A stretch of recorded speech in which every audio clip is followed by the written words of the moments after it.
اور دوستوں، سب سے پہلے یہ کہ میرے لیے بڑے اعزاز کی بات ہے، سعادت کی بات ہے کہ اس مبارک نعتیہ مجلس میں شرکت اور حاضری کا موقع ملا،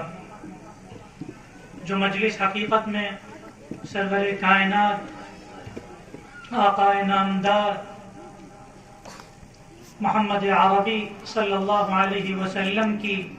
مدح سرائی میں منعقد ہوئی۔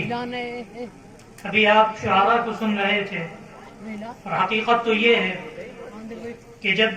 حضرت صلی اللہ علیہ وسلم اس دنیا میں تشریف لائے، آپ کی ولادت باسعادت ہوئی، اور اس کے بعد سے لے کر آج تک اگر تاریخ انسانی کا مطالعہ کیا جائے تو اندازہ ہوگا کہ کسی بھی شخص کے بارے میں، چاہے وہ نبی ہو چاہے وہ ولی ہو، نہ اتنا لکھا گیا نہ اتنا پڑھا گیا۔ حضرت صلی اللہ علیہ وسلم کے بارے میں جتنے اشعار لکھے گئے اور جتنی نثریں لکھی گئیں، ادبا نے قلموں سے اپنے جلوے بکھیرے، شعراء نے زبانوں سے اپنے جوہر دکھائے، اور وہ ساری چیزیں تاریخ کی کتابوں میں محفوظ ہیں۔ اس کی بنیادی وجہ یہ ہے کہ اللہ رب العزت والجلال نے اپنے آخری نبی محمد عربی صلی اللہ علیہ وسلم کی ذات کو اس قدر صحت اور صداقت کے ساتھ قرآن اور حدیث میں محفوظ فرمایا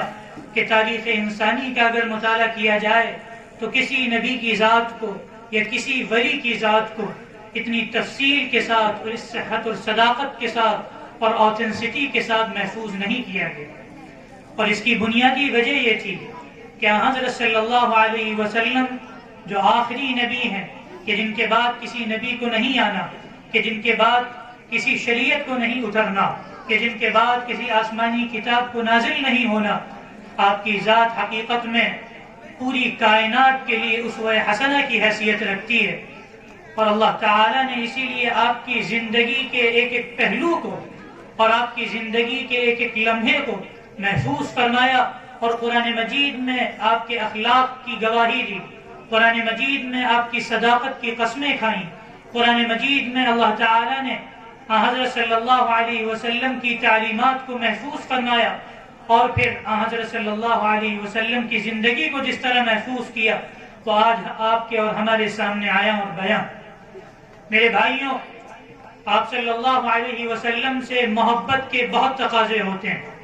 اور حقوق ہوتے ہیں جو ہمارے کندھوں پر عائد ہوتے ہیں۔ یہ نعتیہ مجالس، یہ محفلیں اگر ہم سجائیں اور آپ صلی اللہ علیہ وسلم کی شان میں قصیدے پڑھیں تو یہ ہمارے لیے بہت مبارک بات ہے، اور یہ مبارک ساعتیں ہیں کہ جو ہمارے لیے آخرت میں ذخیرہ بن سکتی ہیں۔ لیکن یاد رکھیے کہ آپ صلی اللہ علیہ وسلم ہی کا فرمان ہے کہ لا یؤمن احدکم حتی یکون ہواہ تبعا لما جئت بہ۔ جہاں آپ صلی اللہ علیہ وسلم نے فرمایا کہ لا یؤمن احدکم حتی اکون احب الیہ من والدہ وولدہ والناس اجمعین، وہیں دوسری جانب آپ نے یہ بھی ارشاد فرمایا کہ لا یؤمن احدکم حتی یکون ہواہ تبعا لما جئت بہ۔ ایک طرف حضرت صلی اللہ علیہ وسلم کا ارشاد ہے کہ تم میں سے کوئی شخص اس وقت تک ایمان والا نہیں ہو سکتا، اس کا ایمان اس وقت تک کامل نہیں ہو سکتا جب تک کہ میں اس کے نزدیک اس کے والدین سے زیادہ، اس کی اولاد سے زیادہ اور دنیا جہان کے لوگوں سے زیادہ محبوب نہ ہو جاؤں۔ اور دوسری طرف آپ صلی اللہ علیہ وسلم نے ارشاد فرمایا کہ تم میں سے کوئی شخص اس وقت تک ایمان والا نہیں ہو سکتا کہ جب تک اس کی خواہشیں، اس کی تمنائیں، اس کی آرزویں، اس کے ڈیزائرز اس چیز کے تابع نہ ہو جائیں جو میں لے کر آیا ہوں۔ اور آپ صلی اللہ علیہ وسلم کیا لے کر آئے؟ آپ ایک نظام حیات لے کر آئے، ایسا نظام حیات جس کی زندگی کو اللہ تعالیٰ نے جاویدانی بخشی،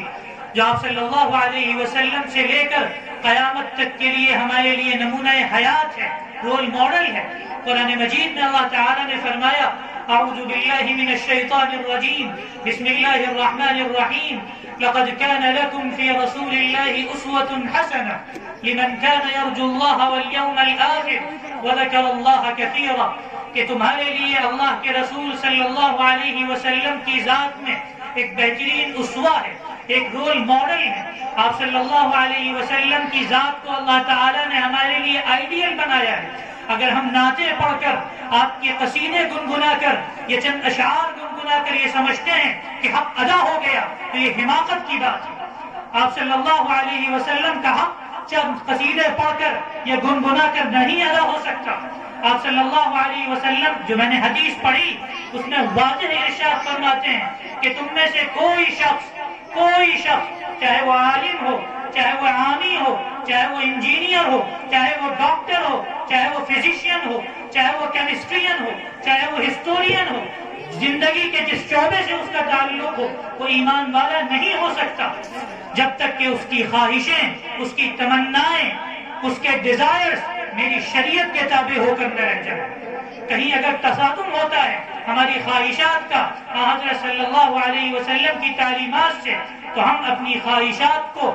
اپنی تمناؤں کو اور اپنی آرزوؤں کو پوٹلی میں بند کر کے کوڑے دان میں ڈال دیں.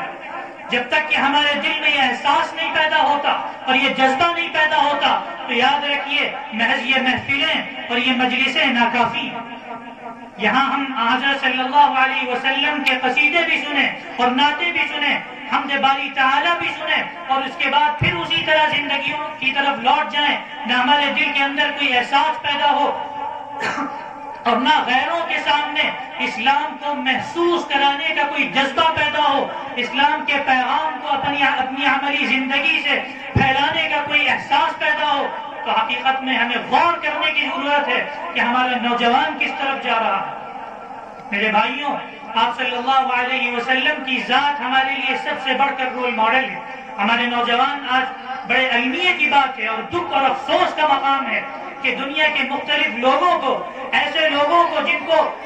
جوتے پر رکھا جائے اور جن کو ٹھوکر مار دی جائے، ان کو رول ماڈل بناتے ہیں، ان کو آئیڈیل بناتے ہیں، اور دوسری طرف دعویٰ کرتے ہیں کہ ہمیں نبی سے محبت ہے. یہ کیسی محبت ہے جو نہ آپ کے حلیے سے ظاہر ہو؟ یہ کیسی محبت ہے جو نہ آپ کے اعمال سے ظاہر ہو؟ اور یہ کیسی محبت ہے جو نہ آپ کے کردار سے ظاہر ہو؟ یہ کیسی محبت ہے کہ جس کی خوشبو سے آپ کا محلہ معطر نہ ہو؟ یہ کیسی محبت ہے کہ جس کی کرنوں سے آپ کا محلہ روشن نہ ہو؟ اگر اس محبت میں عمل نہیں، اگر اس محبت میں اتباع کا جذبہ نہیں، اگر اس محبت میں پیروی نہیں، تو یہ محبت کا دعویٰ حقیقت میں دعویٰ خام ہے. اس دعوے کی کوئی حیثیت نہیں. یہ ایسا کلیم ہے جو حقیقت میں آخرت میں وبال بن سکتا ہے ہماری زندگیوں کا.